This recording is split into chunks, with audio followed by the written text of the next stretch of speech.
Indalecio Prieto nunca se había dejado sorprender, ni una sola vez en sus 43 años de caminar sobre el filo de una navaja oxidada, ni durante las 3 guerras de cárteles que él no había provocado, ni en las 2 que él mismo había incendiado con un solo chasquido de sus dedos enjollados, ni ante los 17 sicarios que habían intentado borrar su sombra de la faz de la tierra, solo para descubrir, demasiado tarde y con el frío del acero en la garganta, que esta tierra no le pertenecía a Dios, sino a él. Había erigido un imperio bajo una premisa tan simple como letal: un hombre que no puede ser sorprendido es un hombre que no puede ser derrotado. Indalecio no entraba en una habitación, la diseccionaba, leía los salones de baile y las salas de juntas de la misma manera que otros hombres leían sus testamentos, despacio, con una calma aterradora, buscando entre las líneas de cortesía las garras invisibles que pretendían desgarrarlo. Esa noche, en la hacienda El Arco de Mármol, el aire vibraba con la frecuencia exacta de la traición que él ya había previsto. Era un zumbido eléctrico, una tensión que se sentía en la base del cráneo. A su izquierda, en una mesa bañada por la luz de candelabros de plata, 2 supuestos exportadores de café de Medellín fingían reír.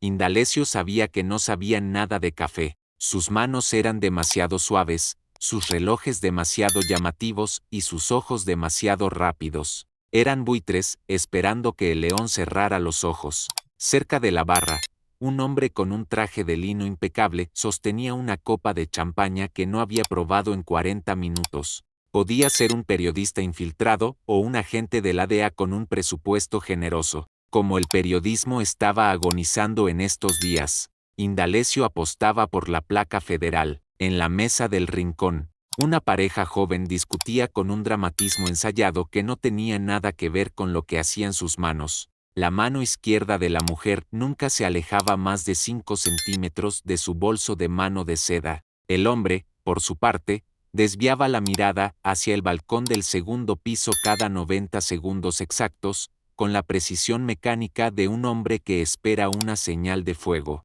Indalecio lo anotó todo en su registro mental, lo archivó. Continuó su charla sobre viñedos en la frontera con un hombre que no tenía el más mínimo interés en la uva y mucho menos en la agricultura. Fue entonces cuando cometió su primer error en una década. No se fijó en la mesera y en la filosofía de vida de un patrón como Indalecio Prieto.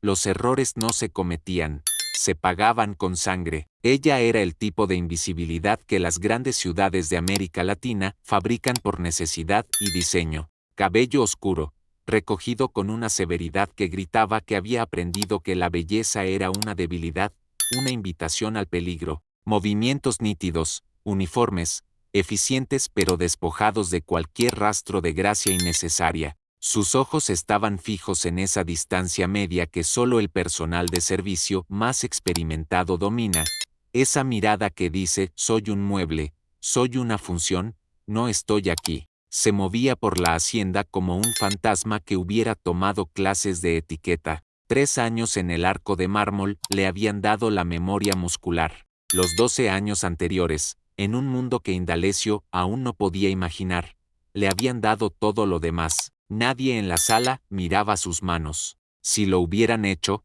no habrían visto gran cosa. Ella las mantenía suaves deliberadamente, hidratándolas cada noche con la disciplina religiosa de un soldado que mantiene su arma limpia. Pero si alguien hubiera mirado con lupa, si alguien hubiera contado las tenues cicatrices plateadas sobre sus nudillos o notado la forma en que sus muñecas se movían con una fracción excesiva de precisión al dejar una copa, habrían surgido preguntas que ella no podía permitirse responder. Nadie miró. Indalecio no miró. El desastre ocurrió exactamente a las 9:47 página. El tequila de 30 años, un néctar ámbar más viejo que la mitad de los pecadores en esa sala, salió de la bandeja en un arco limpio, un tropiezo casi imperceptible, un jadeo ahogado de la mesa de la derecha, un momento suspendido donde toda la sección UIEPI pareció aguantar la respiración colectiva. El líquido empapó la camisa de seda negra de Indalecio,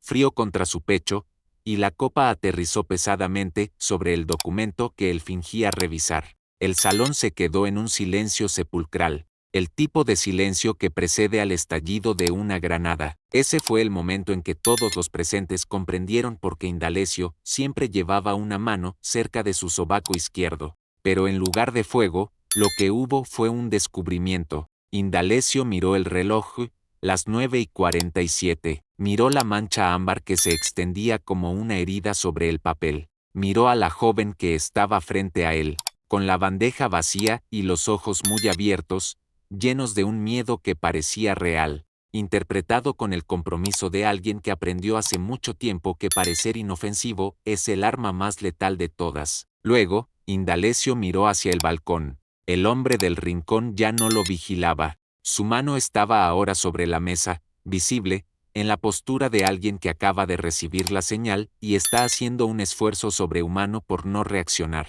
El supuesto exportador de café a su izquierda había movido su silla apenas unos milímetros, ajustando su ángulo de tiro. Indalecio alcanzó la tela mojada de su camisa. Luego, en una voz tan baja que solo ella pudo escucharla sobre el latido de su propio corazón, dijo: «Tú no derramaste el trago, te empujaron». La sala seguía esperando la explosión. Sus guardaespaldas, cerca de la puerta, se habían tensado. El agente de la barra finalmente dio un sorbo a su champaña, no por sed, sino porque necesitaba algo que hacer con sus manos para ocultar el temblor.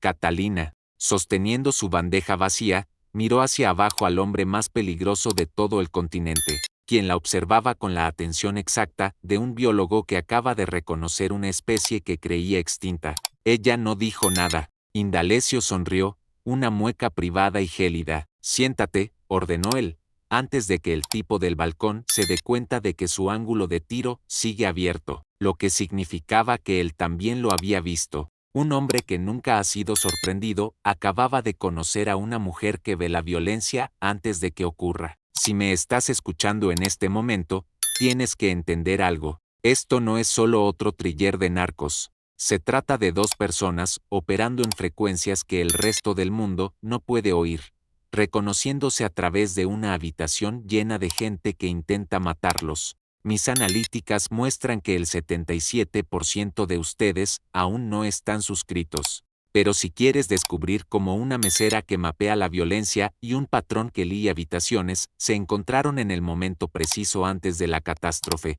dale a ese botón de suscripción ahora mismo, porque Catalina ha sido invisible durante 3 años, y está a punto de volverse muy, muy visible. Permíteme mostrarte quién es ella realmente. Catalina era el tipo de invisibilidad que las capitales del pecado fabrican por diseño. Cabello oscuro, recogido con una severidad que gritaba que había aprendido que la belleza era una responsabilidad, una invitación al desastre. 3 años en el arco de mármol le habían dado la memoria muscular de una servidora. Los 12 años anteriores, en un mundo que Indalecio aún no podía imaginar, le habían dado todo lo demás. La hacienda, el arco de mármol, no se anunciaba en carteles ni en guías de lujo. Existía de la misma manera que existen ciertas instituciones en la Ciudad de México o Medellín, a través de la reputación y la contención. Una puerta de hierro forjado en una calle lateral de Polanco que no llevaba nombre, ni número, nada excepto el entendimiento silencioso de que, si necesitabas que alguien te dijera dónde estaba, no eras el tipo de persona que el lugar quería recibir. El edificio había sido una residencia diplomática en los años 70, un refugio para generales en el exilio durante los 80, y algo considerablemente más complicado desde que fue adquirido silenciosamente por una sociedad de cartera que pertenecía a otras 3 empresas, 2 de las cuales solo existían en el papel amarillento de un notario en Panamá. Un notario que había aprendido temprano en su carrera que la habilidad más valiosa de un abogado era una ignorancia entusiasta y bien remunerada. Dentro de la hacienda, el aire se movía de forma diferente. Era más espeso, de alguna manera cargado con el peso acumulado de cada negociación, cada amenaza velada, cada apretón de manos que había redibujado fronteras invisibles en cualquier mapa oficial del gobierno. Las paredes estaban revestidas de madera de roble pálido. La iluminación se mantenía baja y de un tono ámbar, lo suficientemente cálida para sugerir intimidad, pero lo suficientemente tenue para garantizar la discreción. Un cuarteto de cuerdas tocaba en algún lugar de las habitaciones más profundas, algo lento, melódico y europeo que flotaba a través de los muros como el humo de un cigarro caro. Las alfombras eran de un rojo arterial profundo, el tipo de color que oculta muy bien las manchas que el vino, o algo más denso, podría dejar. Cada superficie mantenía la geometría cuidadosa de la riqueza que ya no necesita anunciarse a gritos. Cristales que atrapaban la luz sin exigir atención. Flores blancas y escasas, dispuestas por alguien que entendía que el exceso es una forma de inseguridad. Hombres con trajes de lino y seda que costaban más que el salario anual de un obrero, llevándolos con la naturalidad de quienes nunca han considerado el costo de nada, porque el costo nunca había sido una restricción. Aquí se hablaba en susurros. Incluso las risas estaban moduladas, permitidas, contenidas bajo el umbral en el que podrían sugerir que alguien se estaba divirtiendo demasiado o con demasiada libertad. Catalina había aprendido a moverse a través de todo aquello sin tocarlo, como un pez en una corriente de mercurio. 3 años cargando bandejas, rellenando copas de mezcal premium y desapareciendo entre las mesas, le habían dado un mapa topográfico de este salón que podría haber dibujado con los ojos cerrados.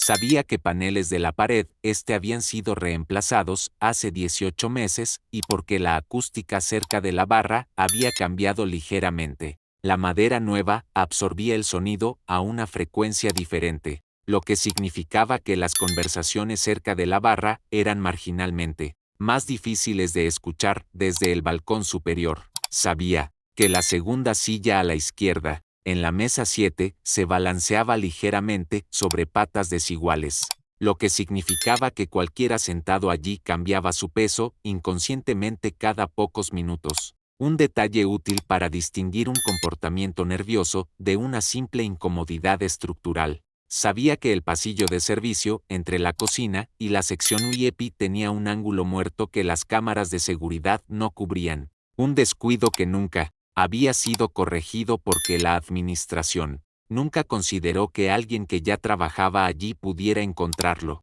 útil. Había notado al hombre del balcón a las 9:31 página. 16 minutos no era mucho tiempo, pero para Catalina era una eternidad.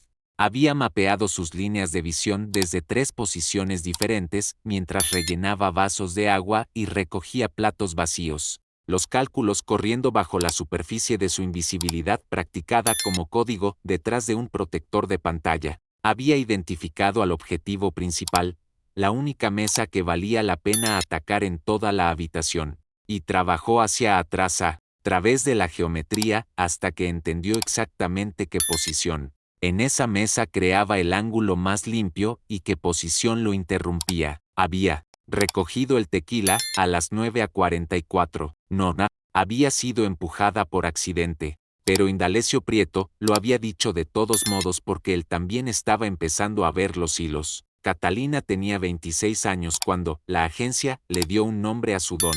Evaluación predictiva de la violencia. 3 palabras que parecían limpias y burocráticas en un informe clasificado. El tipo de lenguaje diseñado para hacer que algo aterrador sonara como una función de una hoja de cálculo, lo que significaba, despojado de su vestimenta oficial. Era esto: Catalina podía entrar en cualquier habitación que contuviera seres humanos y decirte, en 4 minutos, quién iba a lastimar a alguien, quién iba a ser lastimado y en qué orden exacto. No era intuición, nunca fue intuición. Había corregido esa suposición precisamente una vez antes de aprender a dejar de hacerlo, porque las personas que lo llamaban intuición eran las mismas que nunca autorizarían el presupuesto para alguien cuyos métodos no pudieran cuantificar. Era arquitectura de patrones. El cuerpo humano, había escrito ella en su primera evaluación para la inteligencia estatal, no puede ocultar completamente su intención.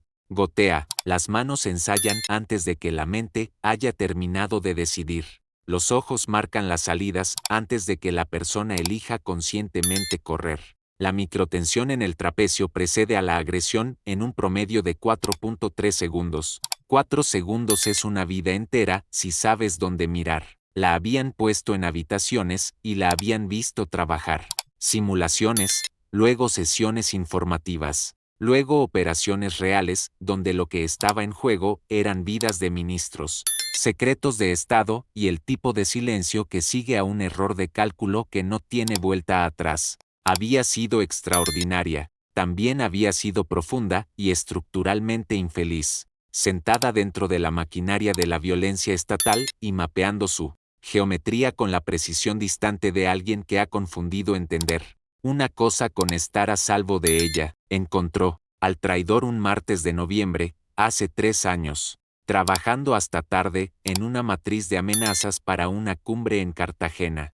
El traidor no era un funcionario de bajo nivel, el traidor era el director adjunto, Arlon Voss, el hombre que le había dado su primer arma y su primera identidad falsa. En el momento en que entendió eso, también comprendió que tenía aproximadamente 72 horas antes de que su propia evaluación de riesgo cambiara de activo valioso a pasivo letal. Hizo una sola maleta. Salió del edificio a las 6:14 alto, bajo el gris amanecer de la capital, y dejó que Catalina, la analista de inteligencia, se disolviera silenciosamente en la ciudad como la sal en el agua. La mujer que emergió al otro lado había aprendido a llevar bandejas.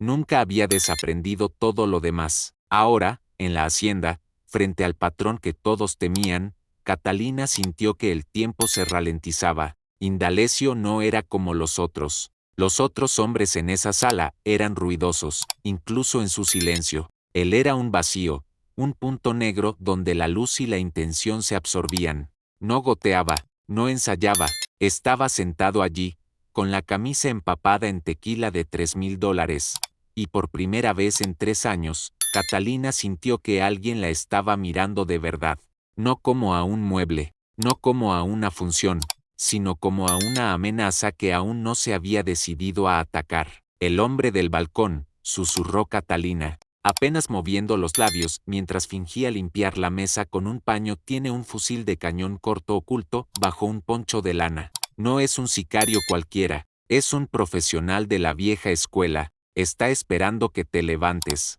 Si te mueves hacia la derecha, tiene el tiro limpio. Si te quedas donde estás, el tipo de la mesa 7 se pondrá nervioso y disparará primero. Indalecio Prieto no parpadeó. Su mano, que había estado cerca de su arma, bajó lentamente hasta descansar sobre la mesa, abierta, pacífica. ¿Y qué sugieres, fantasmita?, preguntó él, usando un tono que habría hecho temblar a un coronel, pero que en ella solo provocó una chispa de adrenalina. Sugiero que dejes de fingir que no sabías que venían por ti, respondió ella, clavando sus ojos en los de él por primera vez. Y sugiero que confíes en la mesera que acaba de salvarte la vida, derramando un trago que habría sido tu última cena. Porque ese tequila no solo era caro, don Indalecio, olía a cianuro desde que salió de la barra. El silencio que siguió entre ellos fue más denso que cualquier estallido de disparos. En ese pequeño rincón de la hacienda,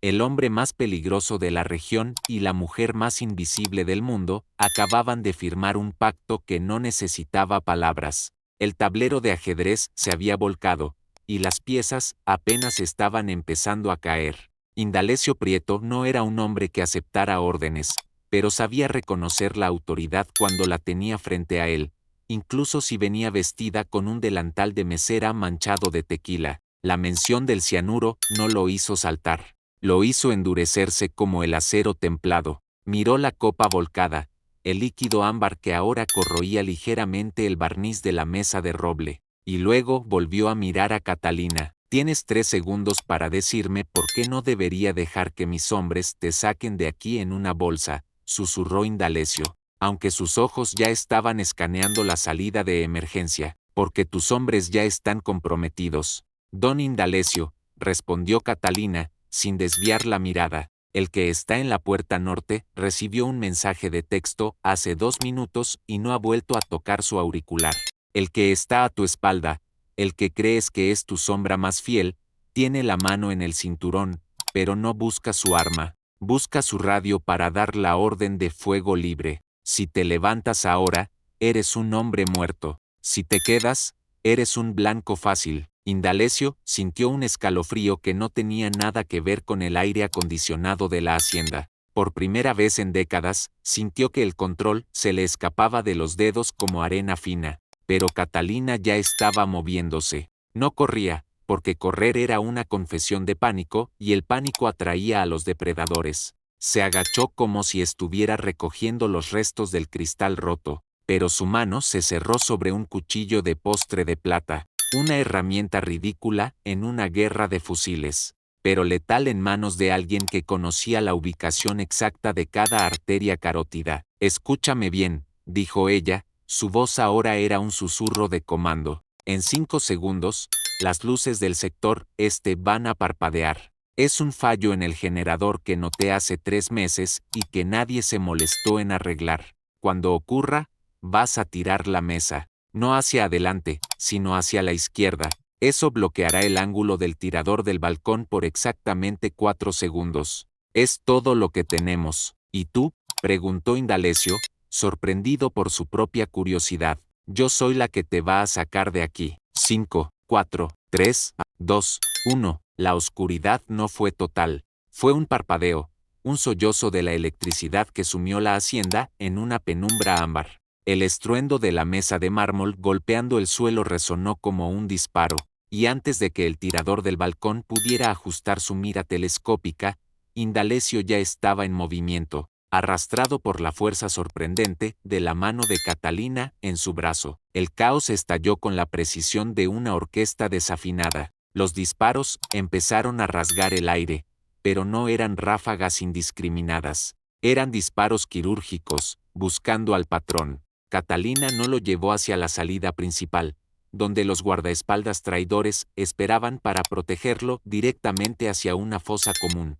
Lo arrastró a través de la cocina, esquivando cocineros aterrorizados y bandejas de plata que caían. Por aquí no hay salida, rugió Indalecio mientras esquivaban una ráfaga que astilló los azulejos blancos a su espalda. Para ellos no, respondió Catalina. Pero yo conozco los capilares de este edificio. Lo llevó por un pasillo de servicio estrecho, un túnel que olía a detergente industrial y a secretos viejos. Subieron una escalera de caracol de hierro que crujía bajo sus pies, hasta llegar al nivel de mantenimiento del sistema de ventilación. Allí, entre conductos de aire y cables eléctricos, Catalina se detuvo. Sacó un pequeño dispositivo de su bolsillo, algo que no debería estar en manos de una mesera, y sintonizó una frecuencia de radio analógica. Escucha, le dijo, entregándole un auricular. Indalecio escuchó. Eran voces que conocía, voces de hombres a los que les había pagado las bodas de sus hijas y los entierros de sus padres. Estaban coordinando su ejecución con una frialdad profesional que lo dejó sin aliento, y al mando de todos ellos, una voz que no pertenecía al mundo del cártel, sino a la política. Arlon Voss, gruñó Indalecio, ese maldito perro del gobierno, me prometió protección a cambio de las rutas del sur. Voss no protege, dijo Catalina, mientras abría una escotilla que daba a un callejón trasero. Voss consume. Tú ya no eres un activo para él, don Indalecio, eres una prueba viviente de sus pecados. Y él ha decidido borrar las pruebas esta noche. Salieron al aire fresco de la noche, lejos de la carnicería que aún resonaba dentro de la hacienda. Un coche negro, un sedán modesto y poco llamativo, esperaba con el motor en marcha. No era uno de los vehículos blindados de Indalecio, era el coche de Catalina, el vehículo de una mujer que siempre tenía un plan de escape. Durante los siguientes 40 minutos, Catalina condujo a través de las venas de la ciudad con una maestría que dejó a Indalecio en silencio. No tomó las avenidas principales, utilizó calles secundarias, túneles de carga y distritos industriales donde las cámaras de seguridad estaban convenientemente fuera de servicio. Realizó 6 giros innecesarios, 2 de ellos retrocediendo sobre sus propios pasos. Protocolo de desorientación clásico, observó Indalecio desde el asiento del pasajero. ¿Estás comprobando si nos siguen? No, respondió ella, sin quitar los ojos del retrovisor. Estoy comprobando si los nodos de reconocimiento facial de la policía de la ciudad están activos en este sector.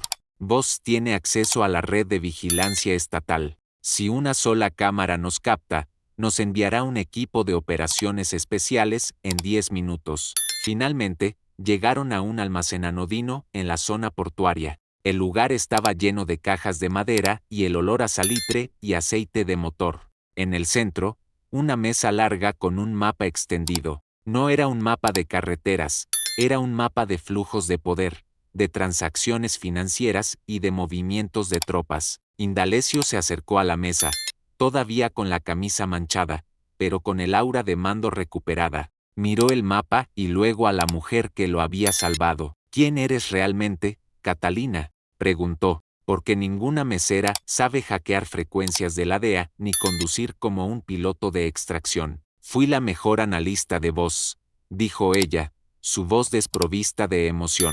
Fui la que le construyó su sistema de inteligencia, y fui la que descubrió que lo estaba usando para crear su propio cártel privado dentro del gobierno. Cuando intentó matarme, me convertí en lo que él más teme, una variable que no puede predecir. Indalecio observó el mapa. Sus dedos recorrieron las líneas rojas que marcaban sus propias rutas de distribución. Catalina se acercó y, con un marcador negro, tachó 3 de ellas. Tu distribuidor en el puerto de Veracruz te está robando el 15% de cada cargamento, dijo ella, señalando un punto exacto. Lo compensa inflando los informes de actividad de la Policía Federal. Crees que estás perdiendo mercancía en incautaciones, pero en realidad, él se la está vendiendo directamente a los hombres de voz. Indalecio apretó los dientes. La traición dolía más que cualquier bala. Y aquí, continuó ella, señalando el sur, tu hombre de confianza, el que coordina la frontera, ya no trabaja para ti. Vendió su lealtad hace 3 meses. Por eso tus fronteras se han vuelto tan porosas sin que haya habido una sola guerra de territorios. No hay conflicto porque ya te han invadido desde dentro. Indalecio se sentó pesadamente en una silla de madera. Miró a Catalina, no con miedo, sino con un respeto nuevo y profundo. Me has salvado la vida, me has mostrado mis propias heridas y me has sacado de mi palacio en llamas, dijo el patrón. ¿Qué es lo que quieres? ¿Dinero? ¿Poder? Catalina se inclinó sobre la mesa, sus ojos brillando con una determinación fría. Quiero lo que tú quieres, don Indalecio. Quiero destruir a vos, pero no quiero hacerlo con bombas y sicarios. Quiero hacerlo con la verdad. Quiero usar cada uno de sus archivos falsificados, cada una de sus transacciones corruptas, y convertirlas en la soga que lo cuelgue frente a un tribunal internacional. Indalecio se rió, una risa seca y peligrosa. ¿Justicia? En este mundo, eres una optimista, Catalina. No es justicia, don Indalecio, es arquitectura, respondió ella. Vamos a construirle una celda de la que no pueda salir. Y para eso, necesito tu poder. Y tú, para sobrevivir, me necesitas a mí. En ese almacén oscuro, rodeados por el eco de la ciudad, el trato se cerró. El patrón y la mesera ya no eran individuos.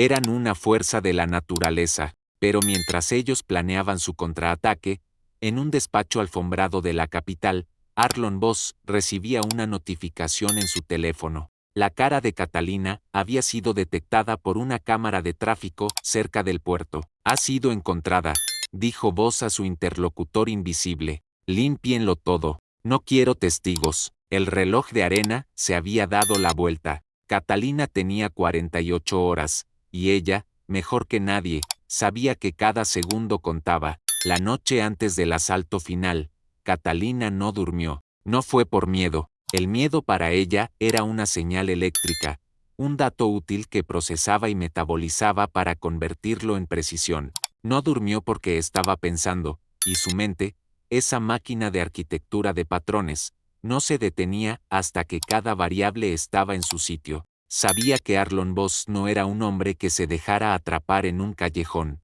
A Voss había que asfixiarlo con su propia burocracia, con el peso de los archivos que él mismo había falsificado durante una década. Estaban en el refugio de la zona portuaria cuando Indalecio, por primera vez, dejó de lado su máscara de patrón infalible. Sacó una fotografía de su cartera y la puso sobre el mapa de Londres, justo al lado de los diagramas de flujo de capital. Era una niña de unos 12 años, de cabello oscuro y ojos tan evaluadores como los de su padre, pero con una chispa de inocencia que Indalecio había perdido hacía eones. Se llama Sofía, dijo él, con una voz que cargaba con un peso que ninguna cantidad de oro podía aliviar. Ella no sabe quién soy. Cree que su padre se dedica a la exportación de maquinaria pesada. El próximo mes cumple 12 años y dice que quiere estudiar leyes. Quiere defender a los que no tienen voz. Catalina miró la foto.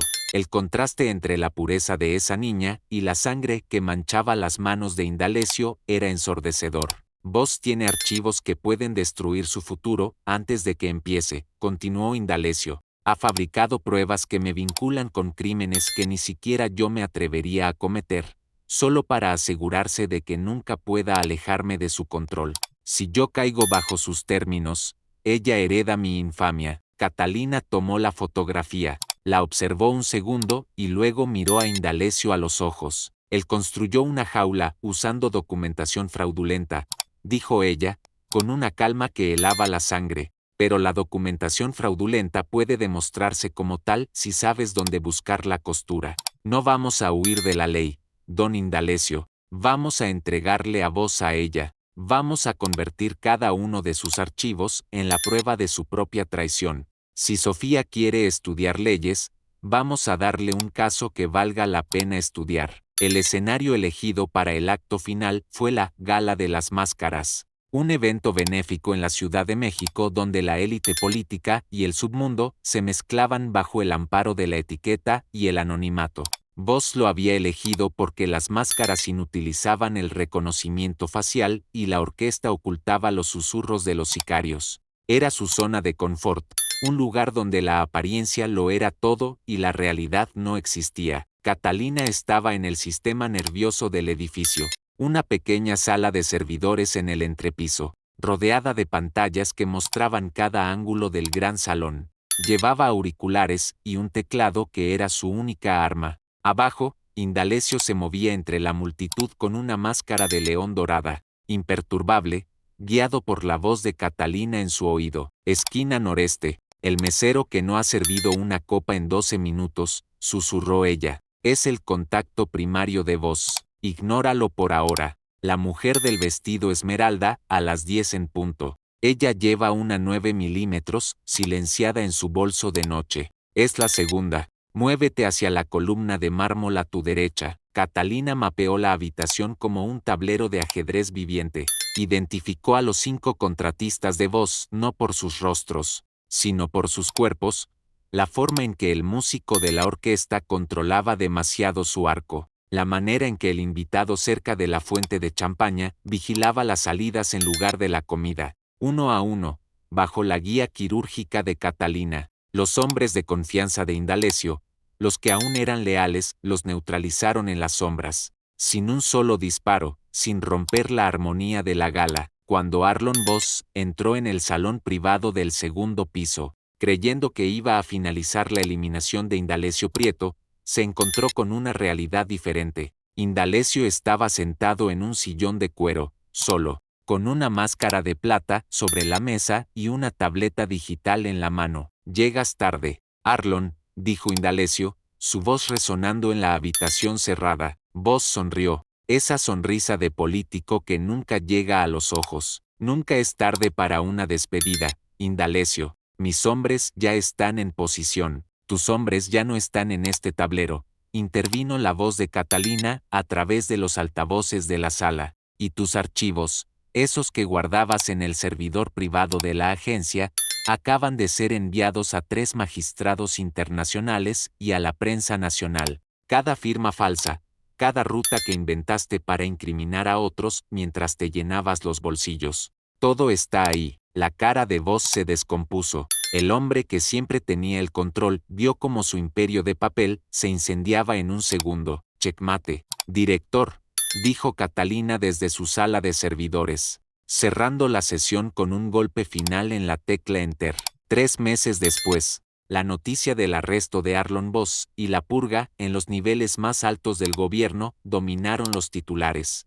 Fue descrito como el caso de corrupción más grande de la década, construido sobre una montaña de evidencia tan perfecta que no dejaba espacio para la defensa. Voss, el hombre que creía que podía predecir el futuro, Pasaría el resto de su vida en una celda que él mismo había ayudado a diseñar. El nuevo refugio de Indalecio no era una hacienda ostentosa ni un palacio de cristal. Era un pequeño salón en el sótano de una casa colonial en Cartagena, un lugar que no tenía nombre en ningún mapa. Era una habitación de madera antigua, cuero gastado y una iluminación que recordaba a un atardecer eterno. Olía a cedro y a la paz que solo llega después de una guerra ganada. Indalecio estaba de pie tras la barra cuando Catalina llegó. Ya no vestía el uniforme de mesera, sino un traje sencillo y elegante, el rostro despejado, los ojos tranquilos. Él estaba sirviendo 2 copas de un tequila de 30 años,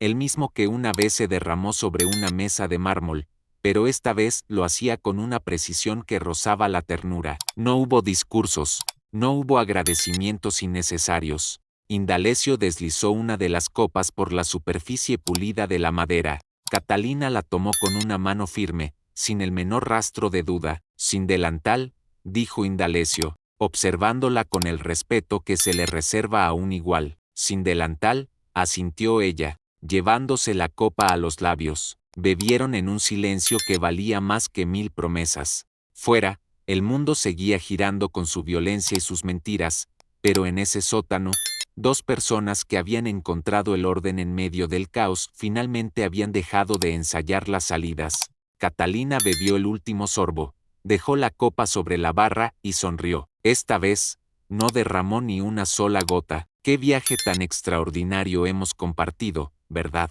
Desde un trago derramado en una hacienda llena de traidores hasta este brindis final en la paz de las sombras. Hemos visto cómo una analista invisible y un patrón de carteles redibujaron el mapa del poder para proteger lo único que realmente importa, el futuro. Si esta historia te mantuvo al borde del asiento, si sentiste la tensión en cada palabra, por favor, dale a ese botón de me gusta. Tu apoyo es lo que permite que sigamos narrando estas leyendas del submundo. Y si aún no eres parte de nuestra familia, suscríbete ahora y activa la campana. Tenemos muchas más historias de traición, lealtad y giros inesperados que contarte. Pero antes de irte, quiero saber tu opinión en los comentarios. ¿Cuál fue tu momento favorito? ¿La revelación de la foto de Sofía o el enfrentamiento final con vos? ¿Crees que Indalecio realmente podrá dejar atrás su pasado? Cuéntamelo abajo. Gracias por estar aquí, en Leyendas del Cártel.